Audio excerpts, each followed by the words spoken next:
Des choses, par exemple, nous, je vais parler de notre association qui s'appelle Action Réelle. On existe depuis 1 an et demi, non 2 ans maintenant. Suite, dans notre quartier, il y a eu 2 morts, le décès de 2 jeunes. Donc un premier jeune, ensuite le frère, quelques temps après. Et ben, comment on s'est organisé? Nous, c'est en tant que maman de cet arrondissement, de ce quartier. On s'est dit que ben voilà, il ne fallait pas rester assise, faire ses courses normalement. Les jeunes, ils s'entretuent, ils meurent, mais nous, on continue à vivre, tout va bien.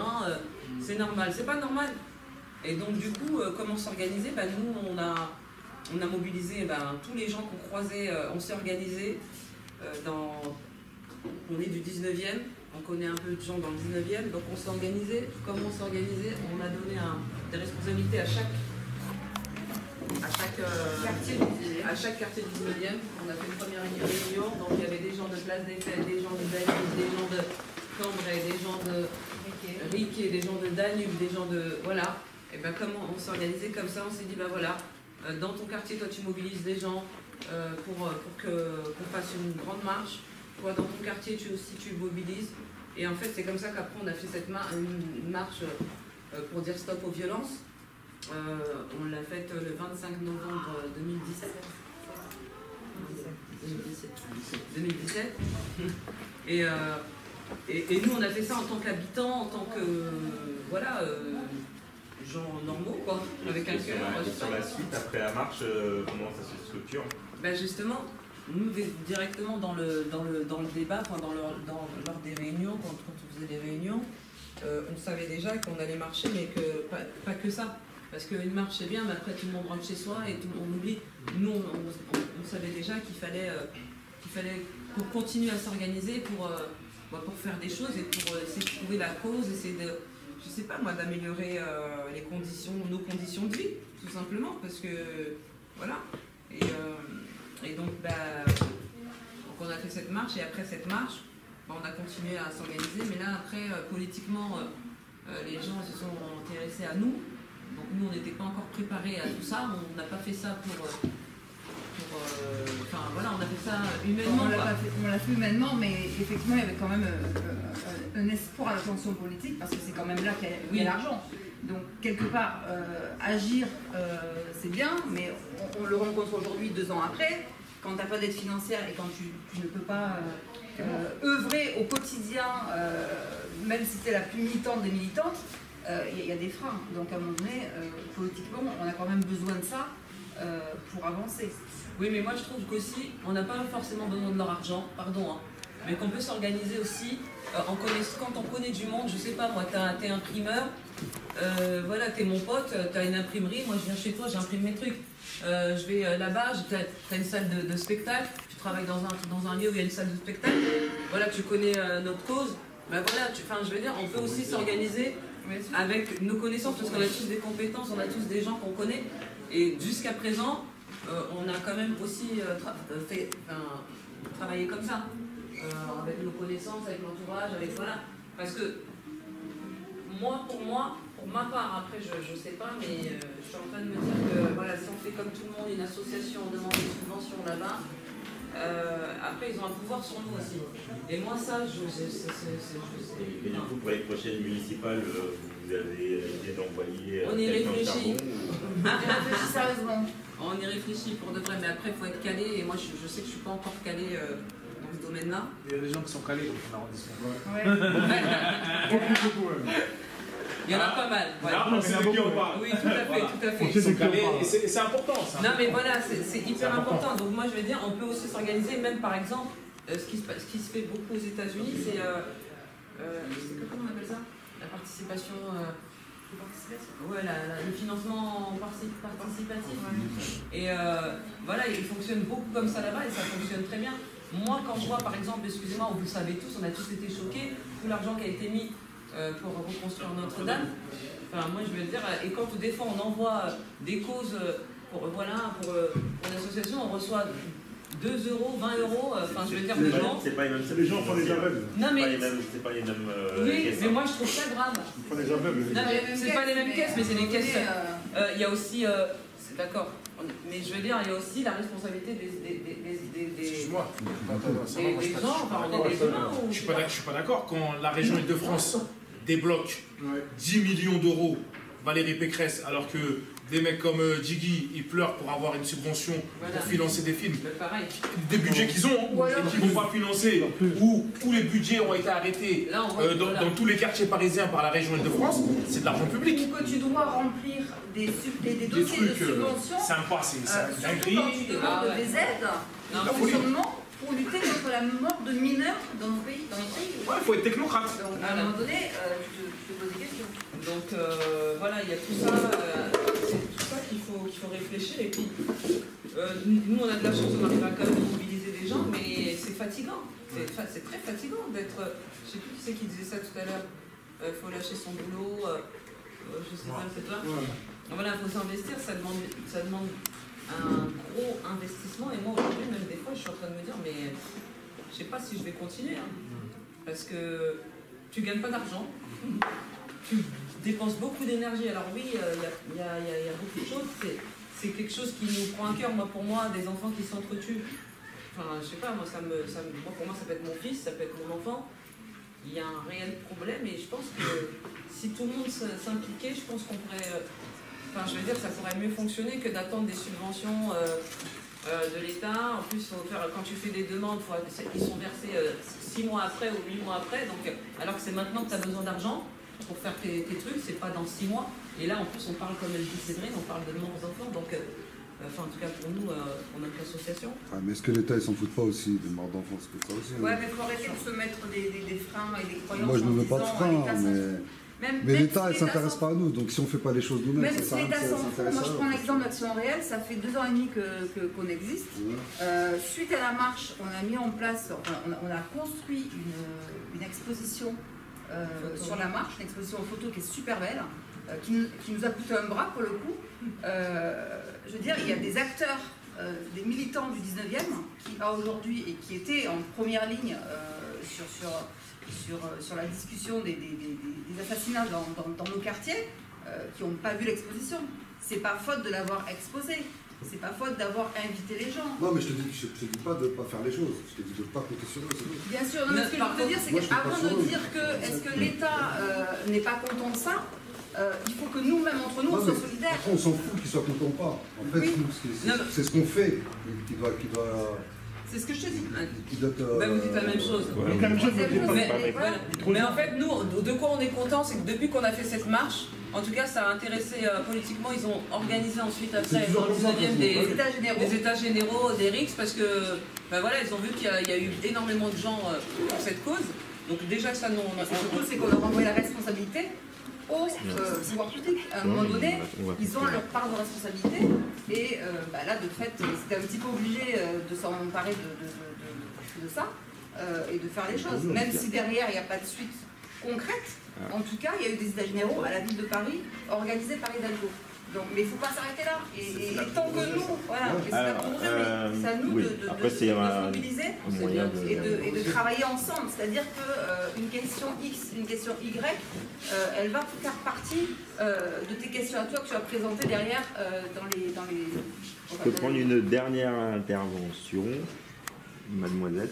Alors, moi je suis inconnue au bataillon, je suis tunisienne, je ne suis pas très politisée localement. Mais j'ai entendu une chose tout à l'heure qui, moi, d'abord me fait réagir. Je suis un peu choquée d'apprendre que les choses se passent comme ça au niveau des bulletins de vote. En fait, en soi, c'est très antidémocratique.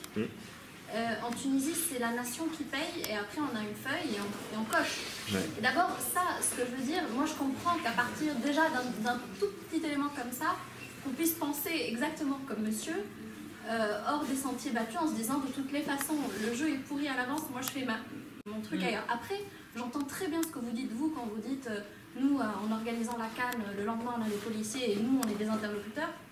Je me permets de faire une sorte de remarque qui émane de quelqu'un qui prend un peu de la hauteur. Ça peut passer pour bateau parce que c'est un truc abstrait que je veux dire. Mais je pense que c'est important quand même parce que ça peut être une sorte de principe fédérateur. Je pense que c'est pas faut pas se dire soit on fait de l'intérieur les choses et c'est comme ça qu'on fait bouger les choses et hors de là point de salut, ni de se dire de toutes les façons il n'y a que hors des sentiers battus qu'on peut fonctionner. Et je pense qu'il faut être partout en fait. Et après c'est en fonction des affinités de chacun, de la volonté, du degré d'investissement de chacun. Et moi j'entends aussi quelque chose qui se dit tout à l'heure sur le fait que il y a une jeunesse qui se dépeuple en fait politiquement, et c'est vrai. Il y a beaucoup de choses qui bougent, qui fait qu'il y a un désinvestissement politique très fort, une méfiance très forte. Mais je pense que ce qu'il faut faire, là où il faut s'investir, c'est pas de proposer des sentiers hors desquels point de salut, c'est plutôt de continuer à bouger partout à la fois, chacun en fonction de ce qu'il peut apporter, chacun en fonction de comment il voit les choses. Mais l'investissement, c'est celui de la coordination, en fait, de continuer, c'est bateau encore une fois de parler de convergence, mais de garder de la coordination, de s'informer entre ceux qui bougent les choses à l'extérieur, ceux qui bougent les choses à l'intérieur, les jeunes et les enfants qui ne sont pas très au courant de comment ça se passe, et continuer à en parler en fait. Okay. Alors, c'est une très bonne conclusion. 35 secondes. C'est dur, hein. Vas-y. En fait, Samir. Je voulais parler d'un truc parce que on dit qu'il faut en parler, en parler par exemple avec les jeunes, avec les principaux concernés. Mais le problème c'est qu'aujourd'hui les jeunes, et j'en fais partie, j'ai 22 ans, et c'est qu'on est dégoûtés. Regardez aujourd'hui autour de vous, il n'y a pas de jeunes, il y en a un ou deux. C'est qu'aujourd'hui, par exemple, il y a 2-3 ans, dans mon quartier, dans le 19e, en vrai, on a eu le président du PS qui est venu nous voir. Je ne sais plus son nom. Comment il s'appelle Combat d'hélice. dans quelques mois. Et il est venu nous voir. Sur son estrade. Et juste pendant les C'était les législatives. Les législatives. On l'a plus revu. 16h45. Il a déjà avant. Il est mort. C'est pas que combat d'hélice, hein, ça c'est. Oui, mais le problème c'est qu'aujourd'hui, les jeunes, nous les jeunes, en fait, on est dégoûtés. On a une mauvaise image. Mais moi je pense que vous ne comprenez pas, c'est pour ça que vous n'êtes pas investi. Parce que vous avez un pouvoir. Mais le problème c'est qu'il n'y a rien à comprendre quand on voit que les choses ne bougent pas. Mais parce que vous avez raison et c'est nous qui nous enfermons dans la politique. Mais non. Je pense que les jeunes, quand ils ont la rage, ils ont raison. Ils disent, mais en gros, on se fout de notre gueule depuis des années. C'est pour ça. Mais oui. Nous, on fait des raisons. Aujourd'hui, une manifestation, par exemple, comme vous avez fait il y a 2-3 ans, c'est ok, la manifestation c'est bien et tout, mais c'est les principaux concernés qu'il faut aider. Alors, les jeunes qui sont foutus, c'est pas d'aller voir les politiciens. On n'a pas fait que ça. Alors je t'explique parce qu'on ne peut pas trop parler. Mais par exemple, on a fait cette marche-là qui a émané de l'association et tout ça.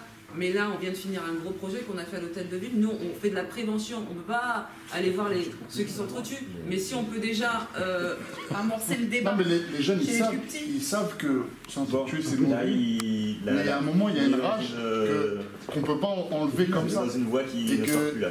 En fait, il faudrait carrément enlever les jeunes du quartier pour qu'il n'y ait plus de morts. Et même comme ça, même s'il habite dans le 16e, il viendra dans le 19e pour tuer la personne qui a la rage. La prévention et tout, c'est bien, mais il faut les aider vraiment, pas que sur le terrain, il faut les aider. Par exemple, moi, j'ai 2 petits frères, j'ai 2 petits frères qui sont dans le quartier, pareil. Je pense qu'à un certain âge, ils n'ont pas la conscience de se dire qu'il faut qu'on soit dans la politique, il faut qu'on parle, il faut qu'on bouge, il faut qu'on vienne à des débats. Mais il faut les aider autrement, comme eux ils veulent qu'on les aide. Par exemple, quand il y a des concerts, les jeunes ils ne bougent pas de leur quartier. Et tous les jours je les répète à mes petits frères, bougez de votre quartier.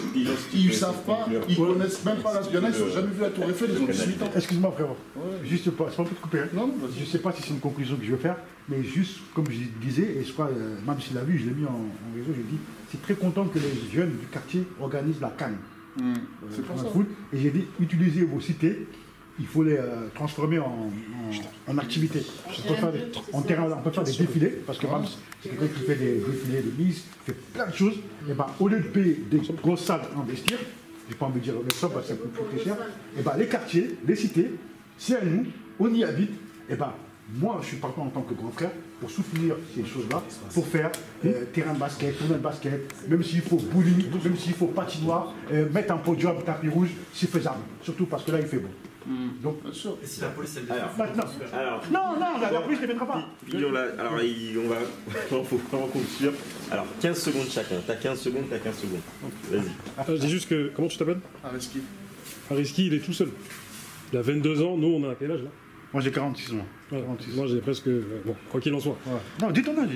Moi j'ai quand même... j'ai 39 ans. Ce que je veux dire, c'est que ce qu'il a dit, c'est grave important et il faut vraiment l'écouter.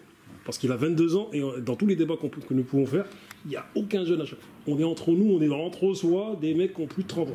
Ouais, parce qu'on parle des politiciens qui parlent au nom des jeunes, des citoyens de quartier.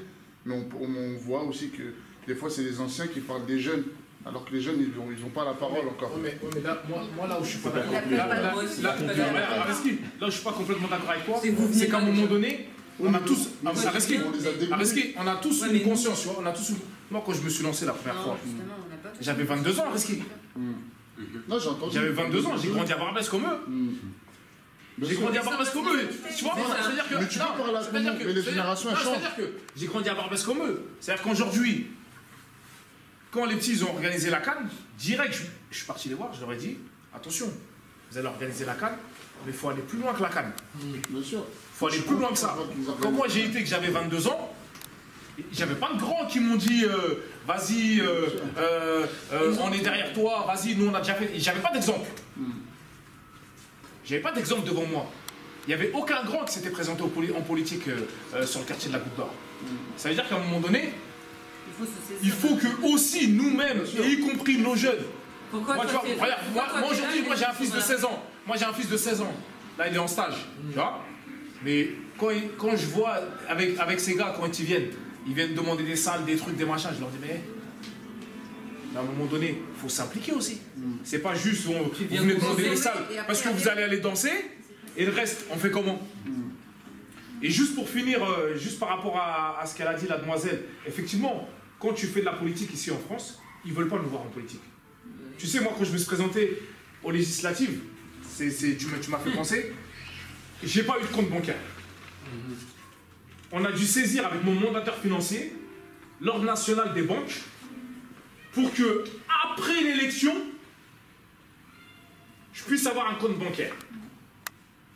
J'ai le compte bancaire après l'élection, donc je vais faire le dépôt d'argent que j'avais récolté, et là je reçois une lettre de la commission, j'ai tout gardé parce que je me suis dit je vais faire un film avec un jour, qui me disent ah vos comptes sont invalidés et vous risquez d'être inéligible. Là j'ai pris 2 avocats que je connais, et là je suis encore en jugement, je suis en attente de la décision. Contre on va dire, contre l'État, presque. C'est la commission qui s'occupe de toutes les investitures et des élections en France. Et ça se règle... Non, mais c'est important. C'est important, ça va. C'est super important, parce que ça veut dire que, finalement, même si on veut y aller, ils ne veulent pas de nous. Et ils font tout. Ils font tout, c'est-à-dire que si tu n'es pas dans un parti politique classique qui est connu, tu n'as pas de compte bancaire. Tu vois, j'ai été voir 15 banques, ils m'ont tous dit ah non, c'est pas possible, y compris ma banque. Et mon banquier, je lui dis de toute façon, ça y est, je vais quitter votre banque et tout. J'ai gardé tous les courriers, tous les échanges. Je les ai même enregistrés. Ils m'ont dit, mais mon banquier me dit, on n'a rien contre vous, monsieur Yafa. Mais. Ah oui, c'est le système, les banques système. Voilà. En tout cas, engagez-vous en politique, voilà. C'est important et il faut être dans les organes politiques. Dans les, voilà. Là où ça se décide. Il faut être là où ça se décide, voilà. Parce que sinon, si vous n'êtes pas là, ils vont décider. On est d'accord. Je ne suis pas d'accord. Non, juste pas.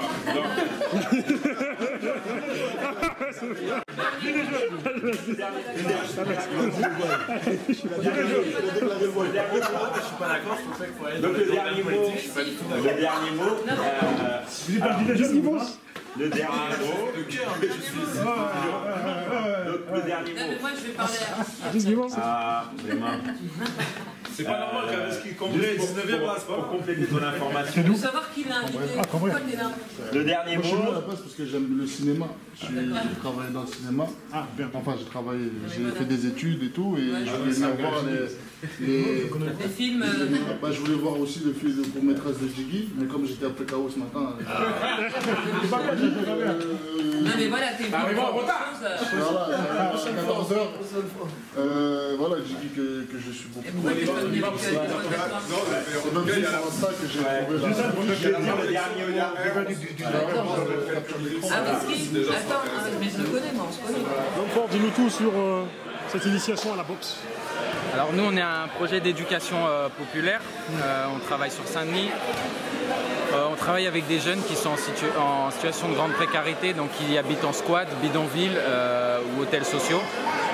C'est majoritairement des jeunes issus de l'immigration roumaine, roumaine. Et dans notre programme d'éducation, on accorde une place importante aux arts martiaux.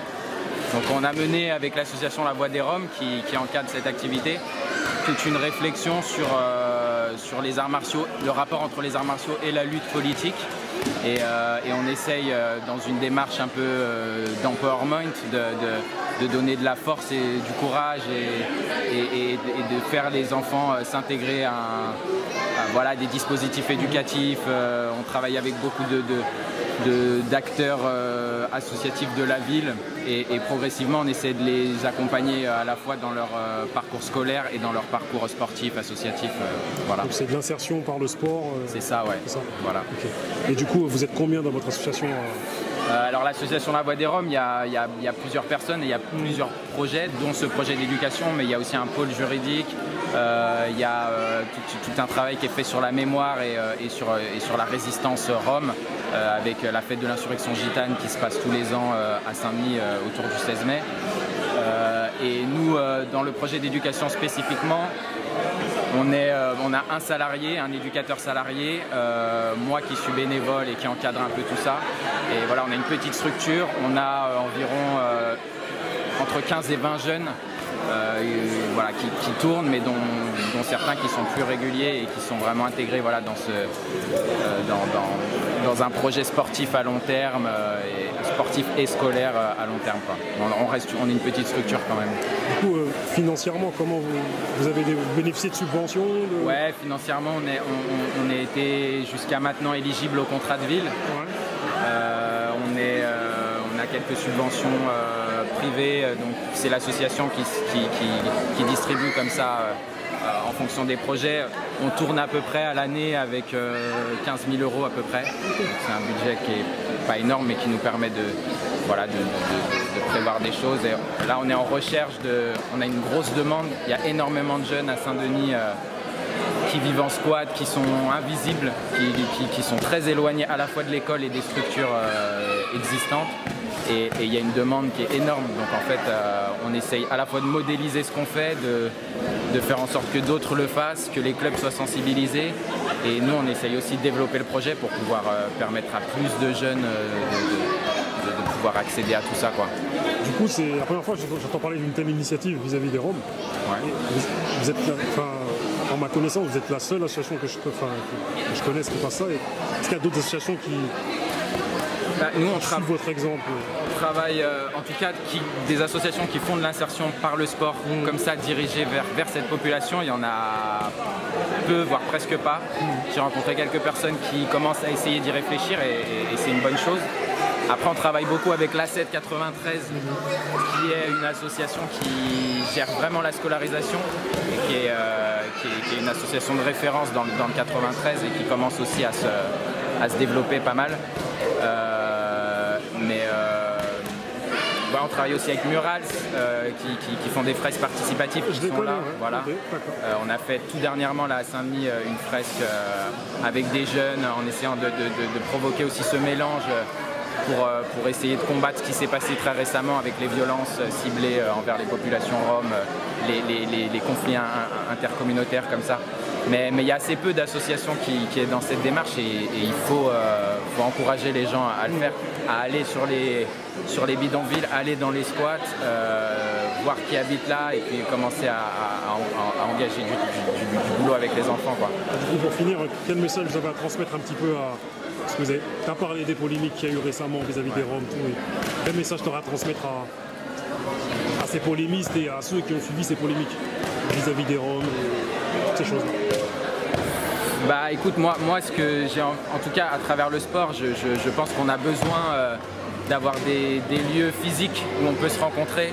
Moi je suis très peu branché réseaux sociaux, j'ai passé une grande partie de ma jeunesse dans les clubs de sport et c'est là que j'ai rencontré la terre entière, des gens de différentes classes, de différentes races et je pense qu'on a besoin de ça. moi je suis assez alarmé de voir qu'à Saint-Denis, il y a des structures sportives qui sont désertes et il faut ramener les jeunes dans ces lieux, il faut faire ce qu'on fait ici, se rencontrer, mais en vrai quoi, et lâcher l'ordinateur et à nouveau travailler ensemble. On a besoin de coordination aussi entre les associations de quartier qui travaillent avec des groupes de jeunes, on a vraiment besoin de ça quoi. Au-delà du virtuel, favoriser le réel. C'est ça, ouais. Et puis aussi l'esprit de résistance qui est vraiment... c'est ce qu'essaye de porter l'association La Voix des Roms. On a tendance à voir les populations roms comme des gens affaiblis, vulnérables. Et c'est ce qui fait aussi qu'on ne les respecte pas. De les voir, voir les jeunes comme ça avec des gants, être en mouvement, voilà, transpirer, travailler. Ça impose le respect et on a besoin aussi de ça, de voir ces populations-là avoir de la dignité comme ça. Donc cet esprit de résistance aussi. Merci à toi et très bonne continuation. Merci.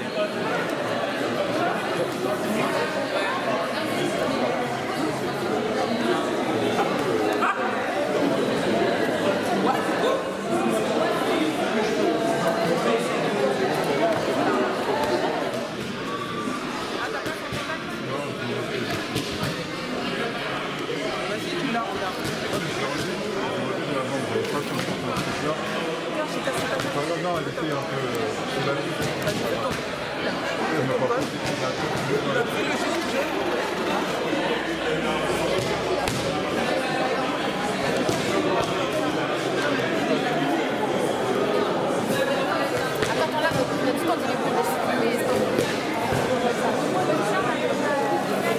Rappelez-nous avec un visage. Young Trip. Young Trip, exactement. Expliquez-nous. Alors en fait, Young Trip, c'est un projet de voyage itinérant qui réunit plusieurs associations et le but c'est de freiner la désertification en plantant des arbres sur notre route et on y va avec des minivans. Et les minivans, on va les donner ensuite à une ONG qui s'appelle Avenir de l'enfant au Sénégal et qui travaille avec les enfants des rues. Donc elle, son travail, c'est de réinsérer socialement les enfants et ensuite de les ramener dans leur famille. Et donc ce voyage-là va polluer. Donc on a décidé de planter des arbres sur notre route avec des pépinières partenaires au Maroc et au Sénégal. Et en fait, le système de dons et le système d'achat d'arbres est qu'avec des actions comme ça locales, les personnes peuvent acheter un arbre qui coûte 10 € et qui sera planté au nom, là vous pouvez voir un exemple, qui sera planté au nom souhaité. Et ensuite on revient en France et on envoie toutes les photos des arbres plantés aux personnes participantes. Et donc voilà, je pense que c'est un bon résumé. Très bien, très bien. Et on sait aussi que vous apparaissez dans le documentaire des jeunesses engagées sur France 3. Alors en fait c'est l'une de nos associations qui s'appelle Nuage, qui participe au Young Trip, qui avait un moment dans ce reportage. Donc là on est venu faire une diffusion du film de 2017. Et donc voilà, le but c'est de tous les ans travailler avec des associations peut-être même différentes et sur des projets qui évoluent en fonction de nos partenaires, des besoins sur place, des moyens et voilà. On est ensemble dedans aussi. Comment? On est dans le même reportage. Ah bah ok, je savais pas. Le compte radio, le mec qui parle de la radio, les médias, tout ça, Grigny. Ok, d'accord. Je sais pas si tu as vu le reportage, mais... moi j'étais à l'étranger donc je l'ai pas revu en replay. Revois-le et tu verras. Ça va, merci. Merci à toi. Ciao. On finit la braille là-bas. Ah, tu filmes le code des gens, c'est ça? Ouais, mais le conduit, c'est l'autre. La vérité. Non, mais non, par rapport à... Bah oui, vous voulez prendre Ça va? Ça va et toi? Très bien. Tout va bien. Très pertinente. Vous êtes très pertinente toutes les deux. C'est la LPU. Il y a un niveau intellectuel à la LPU, mon frère. C'est pas vrai. Dites-nous tout. Face cachée, maison d'édition indépendante fondée en 2015 avec un premier livre de Bakary Salam, gardien d'immeuble dans le 19e arrondissement, homme, français, musulman, noir, mec de quartier, responsable associatif, qui raconte son parcours. Depuis les émeutes de 2005 jusqu'à 2015, qu'est-ce qui a changé? Pas grand chose, constat un peu désabusé.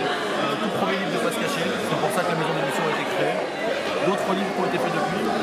Et en septembre 2018, Bouléwa Samoa, danseur franco-congolais, qui aide des femmes victimes de violences sexuelles au Congo notamment, à reprendre possession de leur corps. Donc toute C'est une biographie qu'il a écrite en collaboration avec Bala Fofana, journaliste à Libération, qui raconte son parcours de vie qui est passionnant. C'est un livre qui marche bien, mais à raison, parce que c'est vraiment une très belle histoire. Donc voilà, Face Cachée. Voilà, vous pouvez nous suivre sur les réseaux sociaux. Ça, faut dire une pub. Grave, vous avez été grave efficace. Vous avez tout dit. Magnifique. Salut Wafa de ma part. En tout cas, vous avez bien fait votre boulot. Magnifique. Est-ce que tu enregistres hein?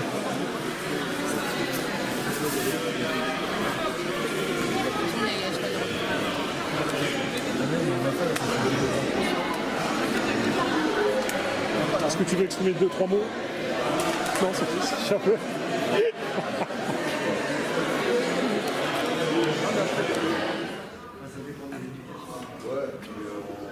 En gros, c'est quand même la mère qui a plus d'emprise, parce que c'est elle qui est plus de contact avec ses enfants. C'est la maternelle, tout ça, c'est tout ça. Et voilà, pour moi, les solutions, elles viennent sur les débats. Au final, dans le court-métrage, vous mettez pas mal en valeur le fait qu'elle se mette à la boxe et du coup la violence, et c'est pas forcément la meilleure des solutions. C'est pas tout à fait la violence, hein, parce qu'elle dit apprendre à se défendre. Elle va pas pour le. Après, moi, c'est une bête. Au final, la violence, elle l'utilise. Je parle avec ça. Au final, la violence, elle l'utilise lors de la bagarre finale, et c'est un peu. Ça peut envoyer un peu ce message de si tu veux avoir un peu d'emprise sur ces gens, ben, il faut savoir utiliser la violence. Il faut savoir, pour moi, il faut être prêt, parce que on n'a pas tout en fait juste avec des paroles. Des fois, il faut y aller. Hein. Les 68, c'est passé, des trucs. Je ne dis pas que c'est la solution, mais je pense qu'il y a une partie de violence à revoir pour voir dans les choses. Moi, je suis assez d'accord avec vous sur la violence. Je trouve qu'il y a beaucoup de solutions en fait, dans le court-métrage. C'est pas forcément des solutions sociales, politiques, comme on entend en général. Mais je trouve qu'elles sont très concrètes. Par exemple, on a le prospectus sur la boxe. On a tout de suite, on respire à ce moment-là. On se dit, il va peut-être se passer quelque chose. On a des moments d'entraînement. On a le moment où on révèle la violence d'une personne dans l'ombre aux yeux de tous. Donc, c'est quand même une solution. C'est-à-dire qu'il faut exposer la violence cachée. Et il y a le fait de savoir se défendre soi-même, sans avoir à appeler un mari ou une femme, peu importe, ou la police, ou quiconque. C'est que nous, on est en possession des moyens de se défendre. Pour moi, c'est vraiment, il y a tout en fait. Du coup, je vous rejoins voilà, sur les solutions que vous proposez. Moi, ça me parle. Donc.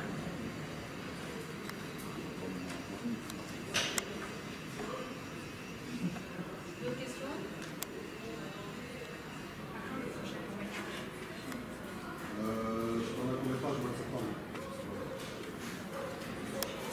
Pardon?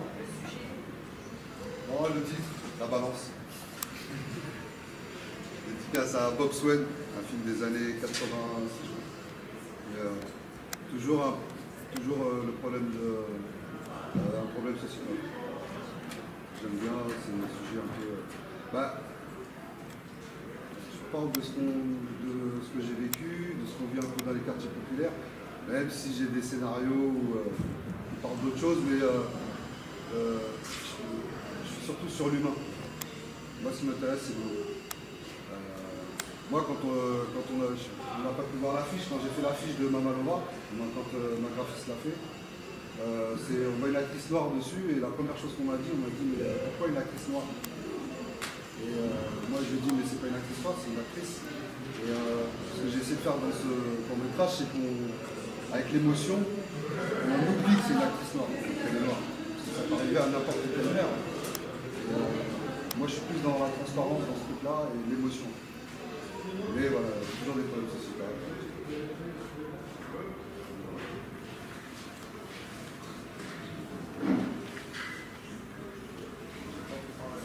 À voir avec l'éducation, c'est moi qui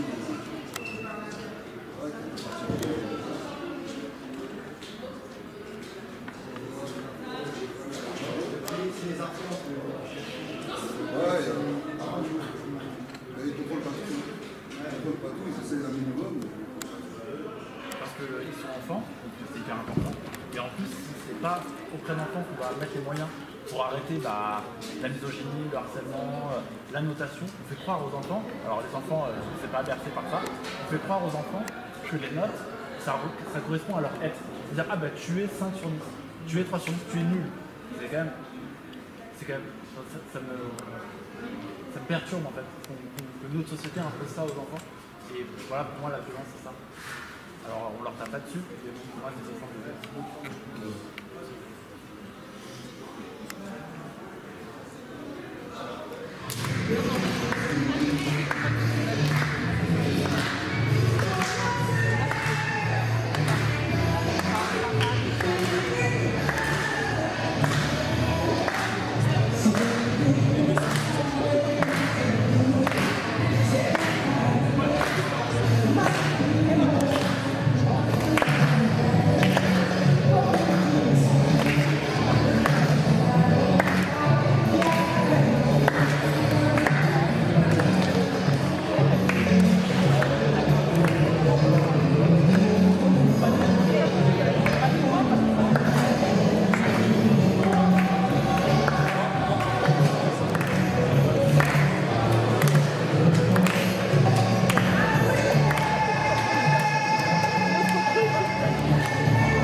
Il faut que tu me parles un peu plus de Baraka Wax. Ok, d'accord.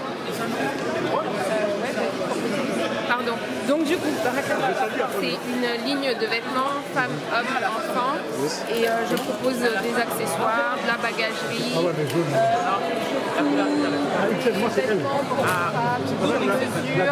Mais aussi en prêt-à-porter. Et voilà, n'hésitez pas à me rajouter via les réseaux sociaux, sur Insta. Mais je crois que je te suis déjà sur Facebook, il me semble. C'est vrai? Ah bah ça fait plaisir. Parce que j'ai déjà vu Baraka Wax. D'accord, ok. Bon bah autant pour moi, ça me fait plaisir. Ok. Merci à toi. Je t'en prie. T'as une carte ou pas? Oui, j'ai une carte. Ouais, c'est X là. Il n'y a pas elle. Il y a XXL, tu peux essayer.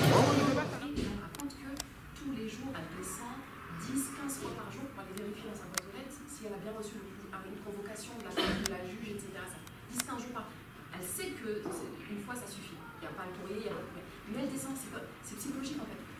Et on lui dit, donc la juge lui dit, il faut être patiente, il faut être patiente.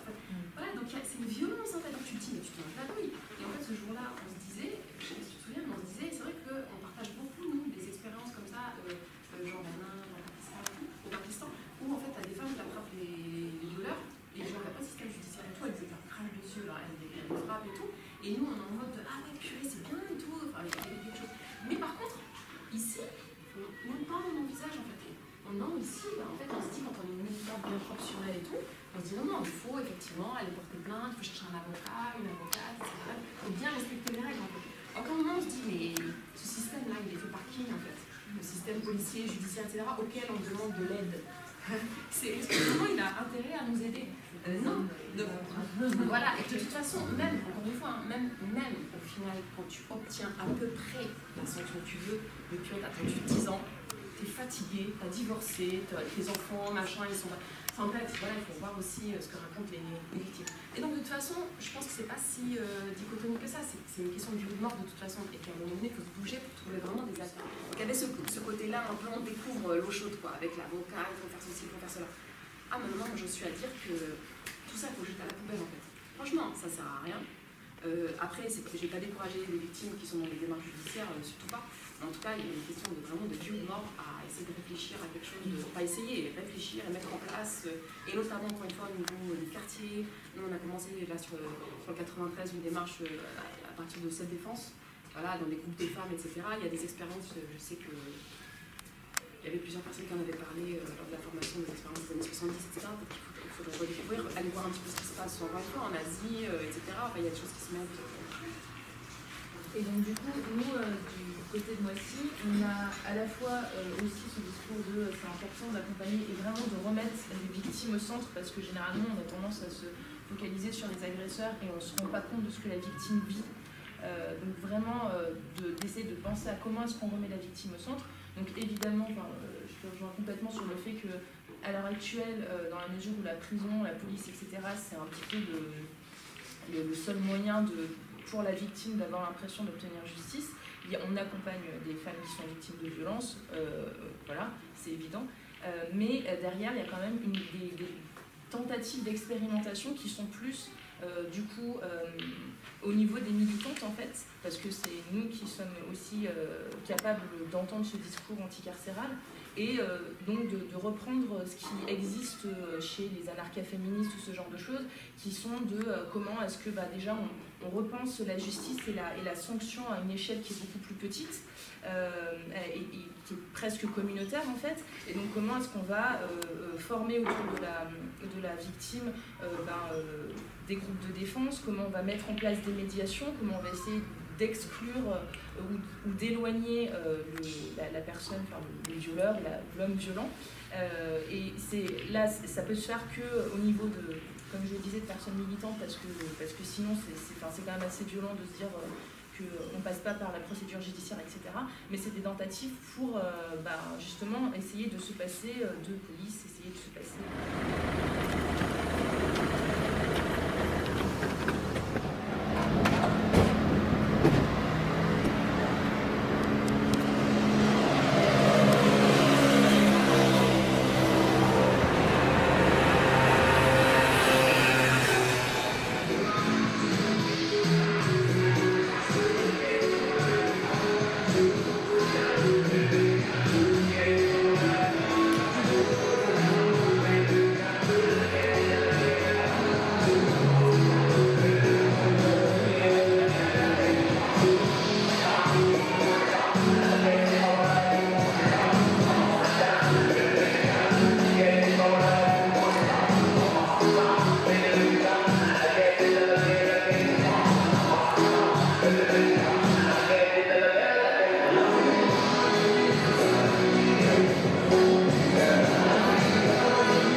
va?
Disons-nous les choses avec papy, modelage et coaching. Ouais. Comment vas-tu mon ami? Ça va, tranquille. Ça va bien. Merci, ça va, on est là. Moi je peux dire que tu es efficace. Merci. Car je t'ai testé en direct.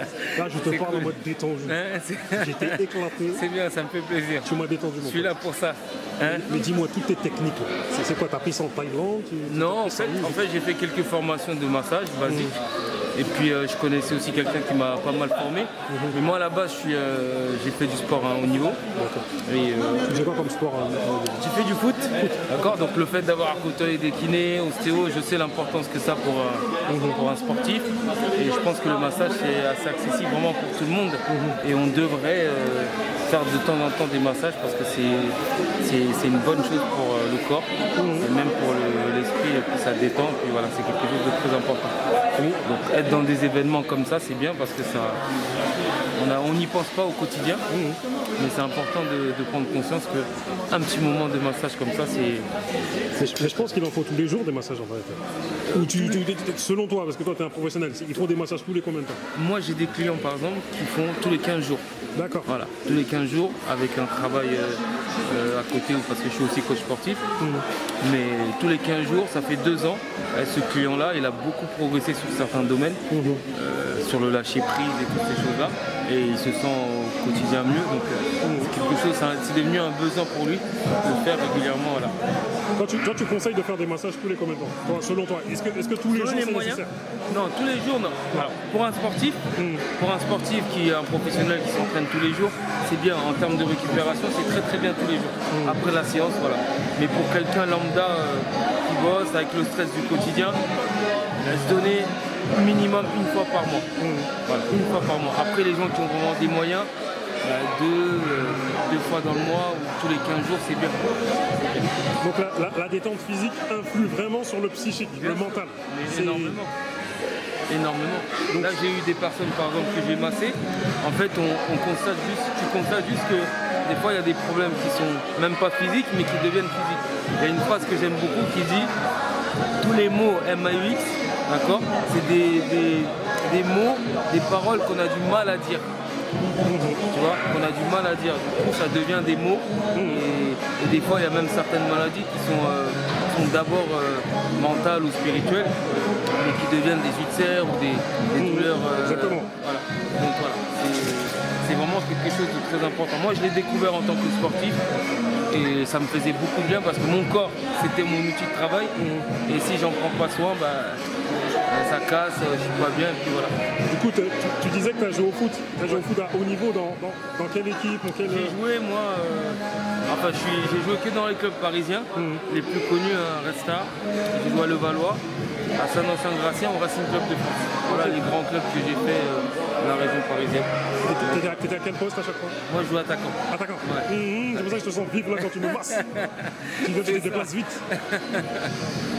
Et du coup, parce que tu as vu, c'est atypique de voir des gens de ton profil, qui est mon profil aussi, c'est-à-dire des jeunes hommes noirs, être dans ce domaine-là du massage. C'est vrai. Et du coup, quel conseil t'auras donné à quelqu'un qui hésiterait à rentrer dans ce domaine-là? Moi, je dis toujours, parce qu'il y a des personnes des fois qui me posent des questions. Le massage, déjà, il faut aimer les gens. Il faut aimer les gens parce que c'est pas facile. Et puis, on reçoit aussi beaucoup de choses. Il faut beaucoup aimer les gens et il faut le faire avec. Parce que moi, quand quelqu'un se sent bien à la fin du mon massage, ça m'apporte aussi beaucoup. Donc, pour moi, c'est la base. C'est comme tout. Quand on aime ce qu'on fait, normalement, il n'y a pas de souci. Moi, c'est vraiment ça. Donc, si quelqu'un veut se lancer dans les massages, ça ne doit pas être un moment. Ça fait 10 ans que je fais ça. Donc, il faut vraiment aimer les gens et c'est pas grave. Il faut vraiment aimer les gens et apprécier, faire du bien aux autres. Voilà. Apporter du bien-être aux autres. En tout cas, merci à toi. Merci, car là, tu m'as apporté du bien-être. J'ai été éclaté. Là, je dois aller filmer un autre événement. J'ai la faim. J'ai la pêche. Voilà, quand tu me dis ça, moi, ça me fait plaisir. Donc moi, je certifie que t'es chaud. Voilà. Merci à toi, mon père. Merci. Il y a plus de ventes. L'idée, c'était que ce soit accessible. C'était vraiment que ce soit accessible et que c'est des soirs où on pouvait faire 25-30 euros et du coup en vendre moins. Moi je suis parti sur le principe qu'on va mettre moins cher et on va en vendre plus pour que plus de gens découvrent les contenus d'Africulture également. Parce que les gens connaissent plus ou moins mais n'ont pas forcément ils ont eu accès à ça, mais ils n'ont pas forcément eu accès à la revue qui est plus riche en termes de contenu. Et voilà. C'était un parti pris et ça a marché vu que la campagne a été un succès. Tant mieux. Moi j'écoute beaucoup RFI. Il n'y a que RFI qui est une radio que j'arrive pas à... Moi je vais faire la musique et quand c'est une radio musicale je suis toujours énervé. Il y a au moins une des deux chansons que...